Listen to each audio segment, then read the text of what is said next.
you got people in the gang, they on the weekend they got visitations, right? You go to visitation, they got every gang got a lookout man. Well, he ain't going to chow at all that day. He's sitting on the bunk all day clocking who went to Viso and who's coming back. And as soon as you come back, they watch that bathroom. You go to the bathroom, they're seeing and they're running down with swords, people on the toilet, you know, that are shitting out the bomb that they done packed. Give it up or we gonna go in there and get it, you know? So it was like... What's good, man? It's your boy E.I. the King, and this is the Incarceration Podcast, where I talk about prison, pre, post, and present, how everything that I experienced throughout my incarceration has forever changed my life. This is the Incarceration. All right, good afternoon. This is State of Florida versus Stephen Testo with multiple cases before the court. Forever Convict family, listen, we are on a journey to 50,000 subs. We are over halfway there. So if you have not yet subscribed, please go ahead and do so. Share this channel with anybody who enjoys prison content. And if you don't know my story, I've done over 12 years in prison. And all throughout my incarceration on this channel, I share the crazy, funny, goofy, weird prison stories, as well as interviewing other convicts and sharing their stories as well. But most importantly, we highlight the redemptive stories of convicts coming home, leaving their past lifestyle of crime, and now living successfully in Boys, society. you know, none of that. So I stayed in my lane, you know? So how long did you do at Calhoun? You did your whole 2 years there? Yeah, I did my whole 2 years there. You got any other stories while you're at Calhoun, whether it be crazy or even funny or just like good memories from that prison or any other like memorable moments throughout your first bid? I just remember like the black sergeants and stuff wearing cowboy boots and spitting dip. And I was like, well, it was just, I'd never seen nothing like that, you know? And I remember like they'd come in with like Piggly Wiggly bags. I didn't know it was a real place, Piggly Wiggly. I thought it was like I saw it in movies. It was, I got to see real animalistic stuff. You know, I ain't know nothing about no gunning. I ain't know nothing about they jacking off to the guards all day. I'm trying to use the phone. Man, you in my game room. It was just, bro, it was wild. You know, it was wild. But I met some great people there, man. We had some fun. There was sports back then. You know, all that worked out, play sports. I got introduced into working out in there. I never worked out in my life. Like 6 months in, I was always the guy waiting for the weed to hit the compound, you know? When the weed hit the compound, I'm trying to get a sack with my homeboy and smoke. And then, so I started working out. And in the beginning, man, I'm talking about doing 10 sets of 10 push-ups. And for like 2 weeks, I'm like, I couldn't even touch my back in the shower. To have someone holding my feet to do pull-ups, you know? And then I just started working out. Started feeling better, you know, and then I just getting bigger. Like, you know, I just never really experienced that, but that's something that stuck with me through life. Exercise, working out, the mental health and releasing endorphins and all that still stuck with me to this day, you know? So you got out 20, 21? I got out at 21. Okay, so you got out at 21 years old. What happened when you got out? I had just had a daughter when I went in there, my first daughter. When I got out, actually, when I was in there, I had a legal mail call out like 6 months in, 3 months in. I thought it was for child support. It was a telephonic hearing that my baby's mother had a new baby, and the baby tested positive for cocaine, THC, Xanax. So she had a son when I got with her. They took the son, they took my daughter, and they took the new kid, you know? So I had they're like, okay, I had a telephonic hearing, and they're like, when you get out, you go for custody. So when I got out, I had to go to court for that immediately. Now, my baby's mother's friend, Erica, she stepped up. She was a godmother, and she took all the kids. She had like temporary custody. The other two fathers, they signed off on custody, you know, and so she had the kids. And my daughter, they was like, yeah, you know, you can get it right now. You even though you're in jail for selling drugs, you're not an offending parent. You didn't do it in front of the kid, you know? So they were gonna give me custody. I'm a baby myself, and she's also with her siblings. I'm like, what do I look like? You know, and then Erica, who had her, she was like, look, if you sign over your rights, I'll never keep you from her, you know, this and that. So it was a tough decision to do that, but I knew it was the right thing to do, you know, that she was taken care of, she's with her siblings. So I signed over the rights to my oldest daughter, and that was tough getting out. But yeah, I got a job, construction job. They had a lot of programs back then. This program called Florida Rebuilds program. It was like, I guess being a felon, they hire you, they go out of their way to hire you, get federally bonded and all this stuff. So I got out and got a job. I feel like every time I got out of prison, everything landed in my lap, you know, for opportunities, but I messed them up. Every time I was stuck on the same thing. How'd you start messing up, and what happened to eventually led you back into your second prison bid? I got out, I got that construction job, and I was working there, and everyone it was like we were building a Cemex plant in Brooksville, like for this place called Zachary Construction. Long story short, 700, 800 employees, about 50 of them were from Hernando and Pasco. The rest are travel with the job from Los Angeles, Louisiana, Kentucky, and they all got habits. Now I got a hustler mentality. All these people got habits. I'm like, I know they need work, you know? So I started bringing weed, bringing loud in my lunchbox, selling it, selling coke. I started, you know, making money selling drugs again, went back into the drug game. And, you know, I always made money selling drugs, but I wasn't smart. I was so stupid with my money. I spent it as fast as I got it. And I had all that time on my hands. I drank excessively. I took Xanax. I was an idiot. I was just in and out of jail until I went back to prison in 2010. But during that stretch, in and out of jail, little county bids, I had one. I got robbed, I kicked the door down, and I got charged. I went to trial. I was in jail like 14 months, went to trial and beat it, and got out, one trial, and within like 6 months, just back to prison again for like busting scripts at the pharmacies for prescription pills. I got hooked on pain pills around, that was probably like 2009. That was my second trip, went back to prison. I went to Mayo. How much time they gave you for, was it doctor shopping? Yeah, no, so it was like doctor shopping, but they lowered it down to possession of like a fraudulent prescription or something, or attempted to obtain or something like that. And they gave me 30 months for that. 30 months? Yeah. So how long were you out of prison from the first to second bid? I was out like 5 years, 4 or 5 years. Okay, so but I mean, in the county every one of those years. And then fighting that big robbery case. I did like, I think 2 1129s in between there. So, you know, 11. You were still pretty much incarcerated the whole time. Yeah. So whenever they hit you with the 30 months, go ahead and start telling stories and just share your experience navigating through prison the second bid. How was it going to prison your second bid compared to the first time, first of all? You know, well, the second bid I was a lot more familiar with it, but I had been out almost 5 years. So, you know, I never smoked cigarettes, but I did smoke weed. And they took the cigarettes out, they took the weights out. By the time I went back, the whole chain game was different, you know? But it was all right. Mayo had handball courts. I liked playing handball. I was in a solid open bay dorm with some dudes. And we had some good times, man, just clowning, playing. I learned how to play pinochle that bid. And then I used to play spades. Once I played pinochle, spades was out the window. Just playing tongue, a lot of gambling, and just really wasting my time. You know, I read a lot of books, but I wasn't trying to better myself. I was just doing the same thing. What were some of the craziest things you remember from that bid? Or just like memorable moments? Well, so when I was at Mayo, they started like shutting a lot of camps down. And so the compound was like, it was a big compound. They had a big track, handball courts, football field, basketball, and it was a lot to do, you know?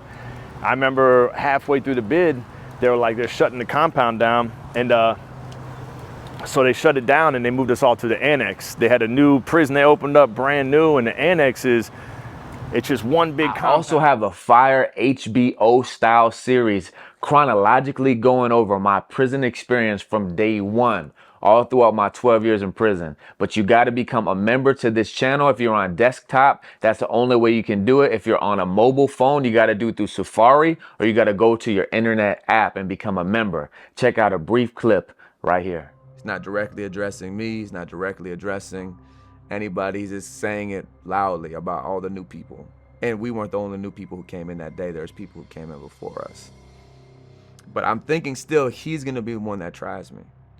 So he goes and he sits down, and I'm sitting on the bench, and all of a sudden someone approaches me. I'm sitting on the outside of the bench and someone stands right With 4 quads. So it's 4 different quads. Now, me and you could be in the same prison and we're in these 2 different quads. We don't never see each other. They put the quads, these 2 went out at the same time and these 2, so you can't talk through the fence. I mean, they started being a lot less wreck, a lot more controlled movement. It was a lot of negative transfers, a lot of gang, it was gangland. It was, you know, it was just a lot more control, a lot more less freedom, you know, which sounds crazy, freedom in prison, but yeah, in that time too, I stayed in the box, going in the box for fighting.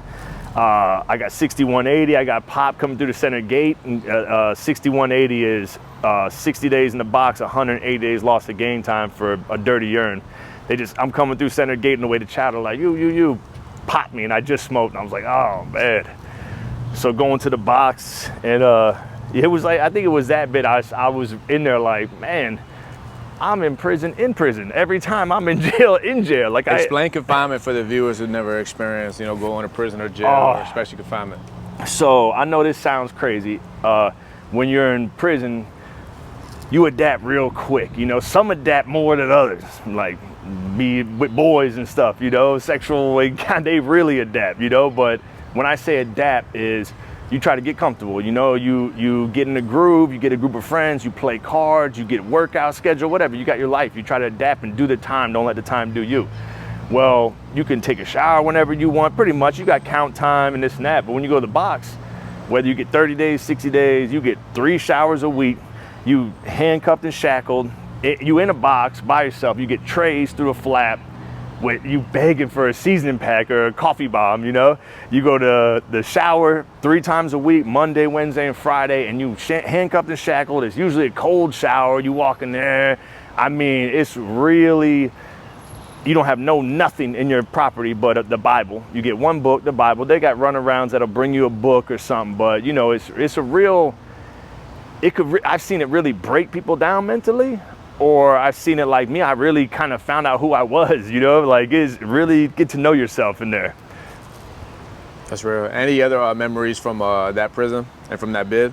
Nah, not really. I've seen the guards at Mayo, they would be like, welcome to Mayo, stands for max all yours out, you know, and they were real hands-on. They would beat people bad in there. And that was back when they were really putting their hands on, you know, and I'm talking about killing inmates, the guards really abusing people bad, man. And I've noticed in prison a lot, man, it's a lot of the prisons are always in these rural towns, man, like Franklin. I went to Franklin, Liberty, all these panhandle where there's nothing in the town but prison. So everyone that lives there, they work in prison, so they all either married, related, or married and related. Inbred is crazy, you know what I'm saying? Like, and it's a real, it's messed up, man. They treat you bad. You know, I don't know the hand they were dealt in life, and they got power. And I don't know the schematics of, but they treat you real bad. They put their hands on you, and you really, you know, it's crazy. So many, I know my parents and a lot of people like, oh, you'll go to prison, learn their lesson, but they don't really know what really goes on in there and how treacherous it really is. How, you know, it's bad in there. You know, I know they put cameras in. I forget what year they put cameras in, not like for our safety, to protect us from the guards. That's what it was, you know. But yeah, it's ratchet in there. So what happened getting out of prison your second time?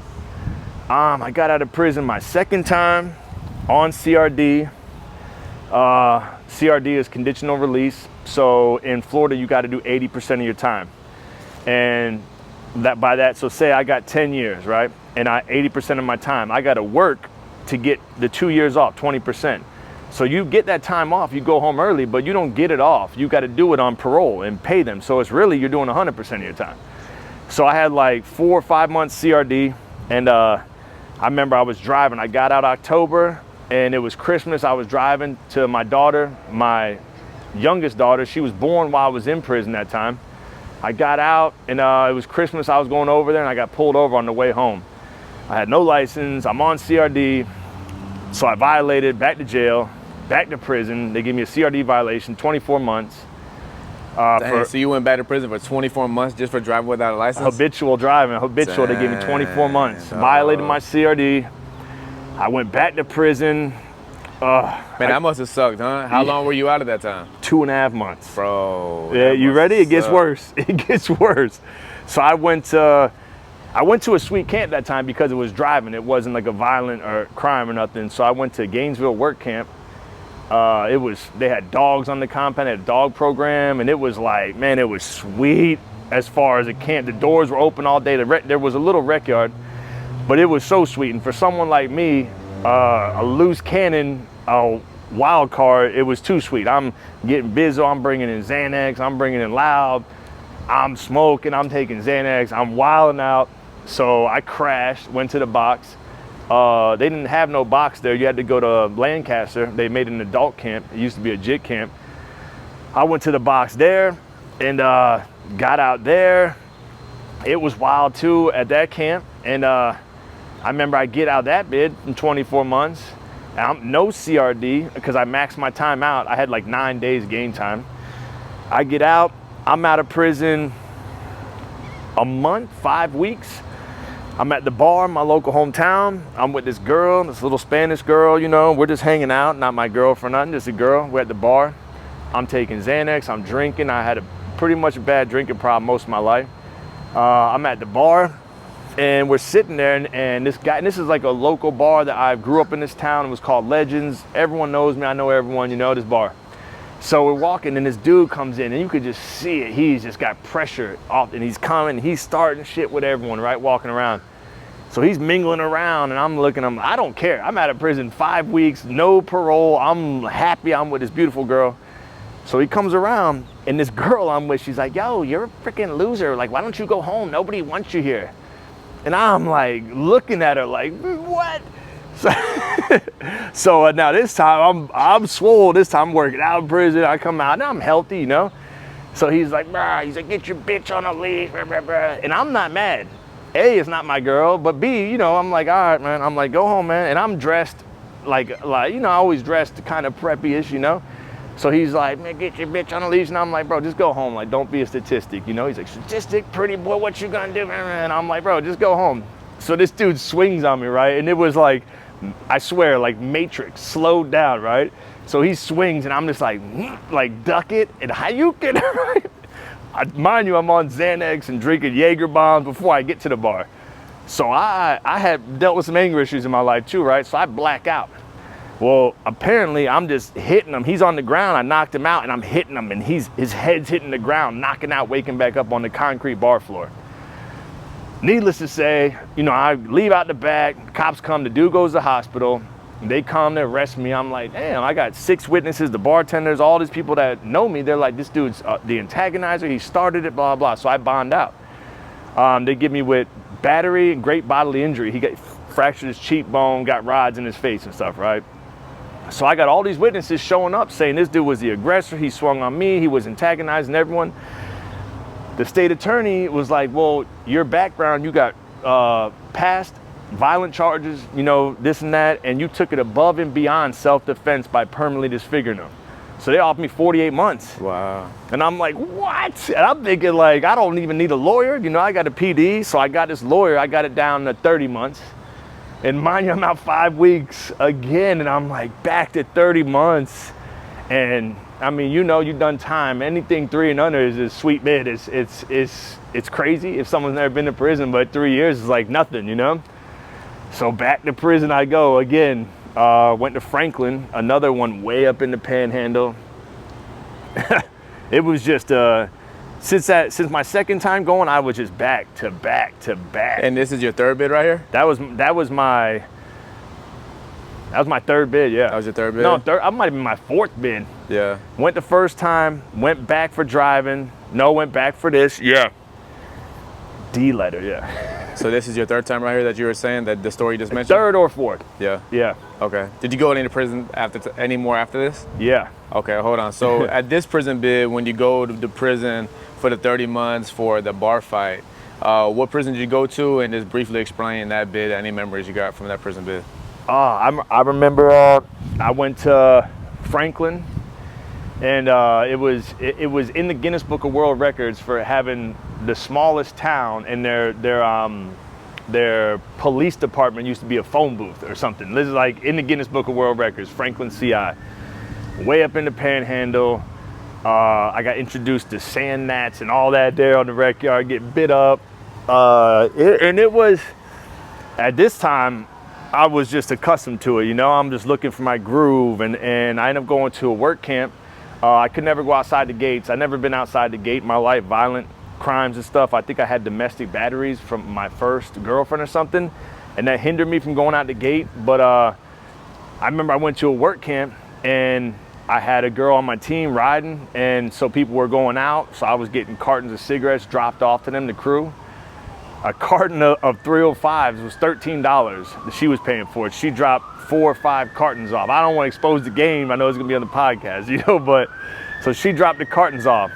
Now, she put them in diapers and trash cans, whatever, the packs of cigarettes. So the guys on the crew, they go out and get them, and they get them, and they gotta bundle them up, put them in the rubber bands and the duct tape, and put them in an old suitcase, you know, and they bring them in. So every carton, they get 3 packs for bringing them in. I get the other 7.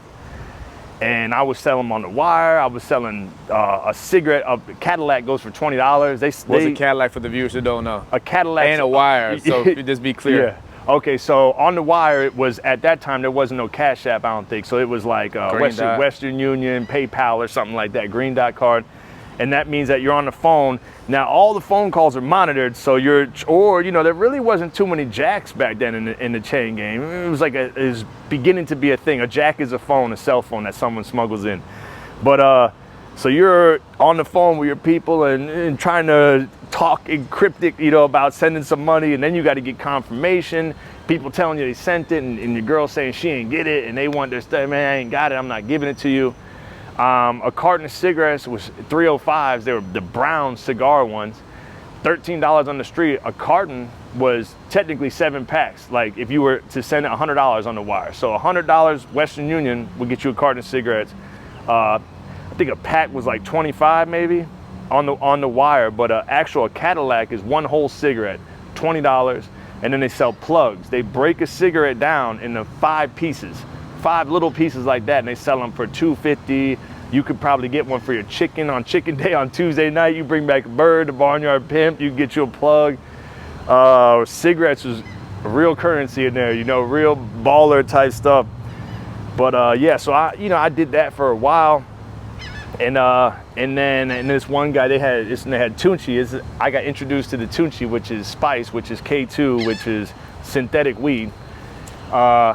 And back then, before it was the twack out stuff, this was like, you got like a weed high. And I met this dude from Tampa. He knew a gas station to get it from, some Scooby snacks or something. So I'm bringing that in. He's giving it to my girl, bringing that in. And I had a good little run before the GDs kind of ran down on me. Like, look, you know, you getting a lot of money doing this. You ain't affiliated. You got to break us off, you know? And so I'm like, damn. And it wasn't like an extortion thing, but it wasn't too far off, you know, like you're gonna break us off, you want to keep this gravy train running. Yeah, so, you know, it was just like it. So I get some cartons and I break them off. And then I kind of, the head of the Bloods was in my dorm too, and he was cool dude, but I break him off, you know what I'm saying? So it was like, just kind of, you know, it never got to where I got ran down on. Now, I've been at camps at Mayo when I was there. You got people in the gang, on the weekend, they got visitations, right? You go to visitation. Every gang got a lookout man. Well, he ain't going to chow at all that day. He's sitting on the bunk all day clocking who went to Viso and who's coming back. And as soon as you come back, they watch that bathroom.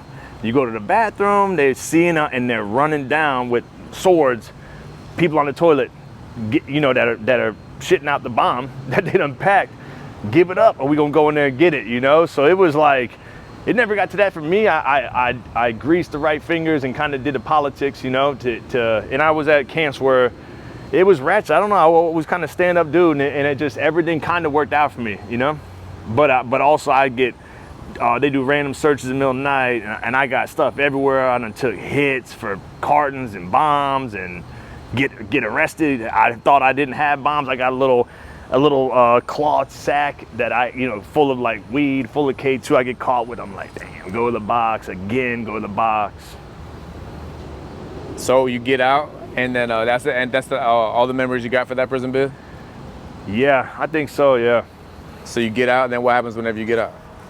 I mean, every time I got out, you know, it was like, so I think my second bid in prison, I literally remember walking around the track yard, and I'm thinking like, man, I get caught for everything on the streets and in prison. I get caught for everything. I keep getting in trouble my whole life. And I sold drugs my whole life, right? And I know a lot of people sold drugs, and people be dope sick and they ain't fronting them nothing. They rather see you die, ain't nothing fronted. They're just like real scumbags, right? And they never get caught. And I'm old friendly drug dealer, you know, fronting and I'm get caught for everything. So I remember I was real mad with God, right? Like I always believed in God, but I didn't have no relationship with God. And I remember my second or third bid, I'm like walking around the track, literally middle fingers to the sky, like, F you, God. I'm like, what's up? Like, why are you forsaking me, you know? And I kind of realized later on that I wasn't forsaken. Like, he was like saving me from myself, you know? Every time I went to prison, it was a 2-3 year bid, and it was reset. Like, I got a bigger plan for you, you know? And I get out and I have all the tools to get right. And I would just right back into the same, you know, I didn't talk to my family for 18, 20 years, nobody. So I get out, most people get out, they stay at their mom's or their aunt's house on the couch so they get on their feet. I didn't have that. So I get out, hit the ground running, go see my old plug, get a QP, get a pound, get on my feet, you know? So it was really just a vicious cycle I was trapped in the same cycle. Get out, start selling drugs, man, do good, have a good run. You know, I had cars, jewelry, money, and then back to prison. Get out, healthy, everyone back home. You know, first it was celebrations, then you third or fourth bid, ain't no more celebrations. They're like, damn, you know, it's not cool no more, you know? But yeah, it was pretty much a vicious cycle. I was trapped in the same thing. So when did things begin to change? And you were talking about your last prison bid as well. Yeah, my last prison bid, I was at Liberty, and now... First of all, what'd you go to prison for? How long? The last prison bid, I was selling dope in Pasco at a hotel. A friend of mine, and some dude, he's like, yo, you got some loud, you got some coke? I'm like, yeah. I'm like, good news and bad news. I'm from Spring Hill, I'm in Newport Richey. I was like, I got it, I got that gas, but I'm in Newport Richey. It's like 1 in the morning. He's like, he's like, I'm coming. So they come to the hotel, and I'm breaking out lines for him. I'm letting him hit my bottle and shit, you know. And so then the dude they try to rob me. So I'm not having it. So I'm hitting him. I'm fighting one dude. The other dude's trying to get out of the room. I'm choking him out, right? He's trying to leave. I'm like, nah, you ain't leaving now. So I end up getting my stuff running out of there. The cops pulled me over like 6 deep. They caught me with loud, with coke, a couple bags of coke. I had blunts rolled, ounce here. I got grinders. I got weed everywhere. And then they take me to the precinct, and they're like, they come with the mask on, the jump out boys. They're like, we're not here to talk to you about the narcotics and drug charges. The narcotics detective is going to talk to you about that. We're here to talk to you about the aggravated assault and kidnapping charges. And I'm like, what? Kidnapping charges? Like, what? And so I started losing it, and they're like, we ain't going to talk to you. So I'm in the holding cell. I'm like, you going to drop that bomb? Me ain't going to talk to me. Now, mind you, I'm on powder. I'm on Xanax, a bottle of vodka. So I start kicking the window. Bam! Bam! The third kick, the whole plexiglass thing pops out. And I'm like, oh man. So I'm like, do I reach it, try to get it back in and maybe get an escape charge? So I just sit down, and they come in there, they beat the shit out of me. And you know, I got a few licks in on them. So they charged me with aggravated assault, and the kidnapping was when I choked the dude out when he was trying to leave. They said that's false imprisonment kidnapping. He was trying to leave. So I go to jail, you know.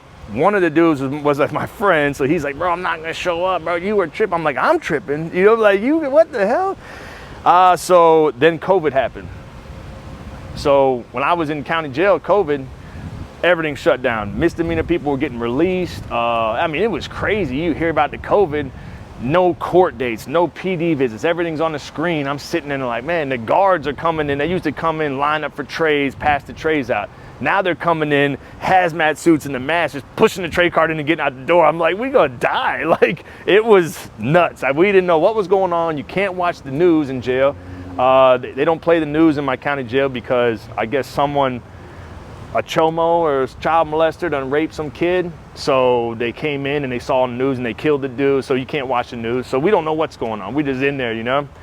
But because of COVID, and it was, you know, they said they were in the hotel buying drugs. They admitted to it. It was a drug deal gone bad. It was a trap hotel.